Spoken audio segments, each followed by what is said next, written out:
focus on when considering selling your property. The first is going to be enhancing your property. This is to get top value and make a first impression. The second is going to be your pricing strategy. This is your fiduciary responsibility and my fiduciary responsibility to you and the investment you have made. The third is going to be maximizing your exposure through marketing. The fourth, negotiating the best contract. And remember, sometimes that is not the highest price, but the best terms. The highest price could come with a lot of strings attached, where a slightly lower price might not come with all of those strings attached, saving you time and money. The final, once you've chosen that offer and signed a contract for sale, most important is getting you to that closing table. A signed offer is great, but if you don't hit the closing table, there's no money going into your bank. So it's really important that you choose an agent that fits your needs, understands your goals, and is willing to work with you in your best interest to get you from accepted offer to closing on your terms.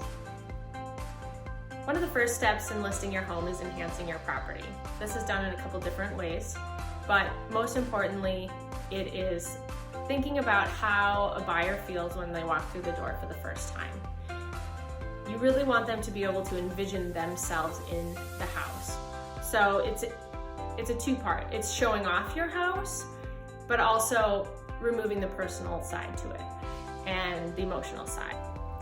When we talk about enhancing your property prior to listing, what we're really talking about is setting it up for success when the buyer walks through the door, that first impression. They walk through the door and they feel like they're home already. It's a no-brainer for them to make their decision. Things that are distracting to that experience for the buyer are personal photos on the walls of your family and friends, your vacations.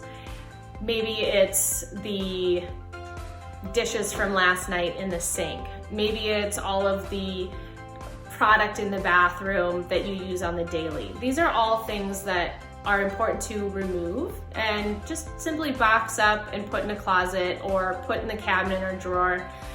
Countertops clean, keeping that first impression as if it was the staging for the photography, for the marketing, and as we like to say, Instagram ready.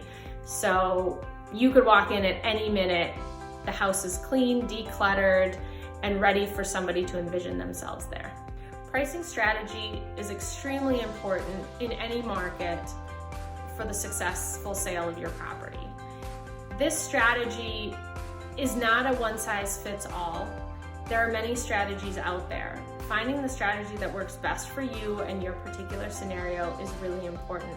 In addition to that, it's finding a strategy that isn't outside of expectations of buyers.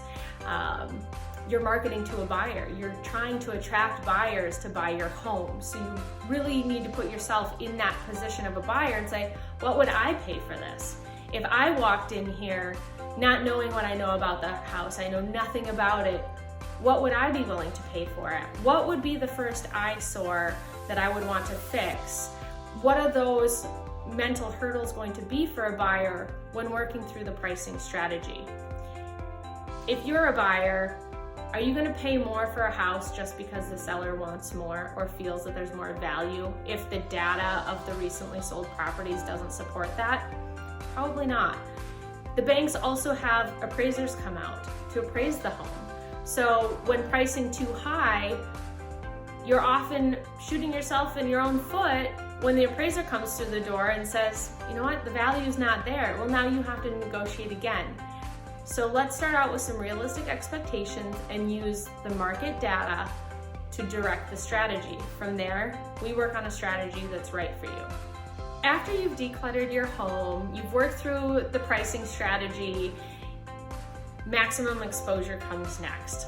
Now you're ready, you've gone through the hurdles to make it a smooth sailing process, and we get the pictures taken. We bring in professional photographers, we bring in a drone as long as the weather cooperates, and we get your home ready to be put out into the world through technology. We all know social media is one of the biggest influencers in our daily lives. People spend hours on Facebook and Instagram, YouTube, etc. We maximize those platforms to get your property the most exposure. And the biggest thing there are the pictures. Person's first intimate moment with your house. It's like walking through the door virtually. So we want to make sure that we get you as much exposure as possible and make that first splash eye-dropping.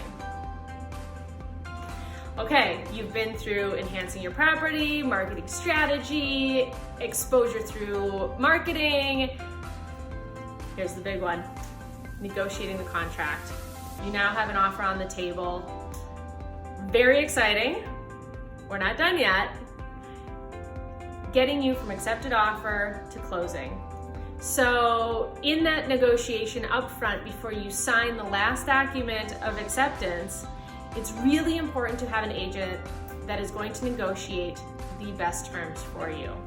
Whether that's the closing date you want, whether it's a rent back option, it could be no home inspection, it could be no survey, no well test, etc., etc. Of course, we would all love to sell our home as is, no test, take it or leave it. That's not always the case. Buyers also want the assurance that they're making a good investment because it is a big investment.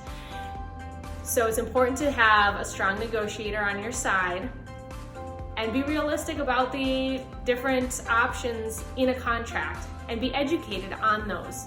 Again, your agent is very important in this critical piece of the puzzle to get you an accepted offer on the terms that you desire. Congratulations, you have an accepted offer on your house. But don't get too excited yet, don't celebrate. You can celebrate, but it's not over. It's not over until the last document is signed and the money is in your hands and the keys have been passed along. It is so important now that every deadline is met, every contingency is met, and every piece of the puzzle fits together. That last one being, cha-ching. Your agent is your guide to that success. They need to have good communication skills. They need to be timely. They need to keep you informed. We're the experts. That's our job. It shouldn't be all on you. So when interviewing your agents, make sure that they show up on time. They do what they say they're gonna do, and they are diligent and knowledgeable. This is a huge piece to your success. There are career agents and there are hobby agents. Find yourself a career agent that makes real estate their full-time job.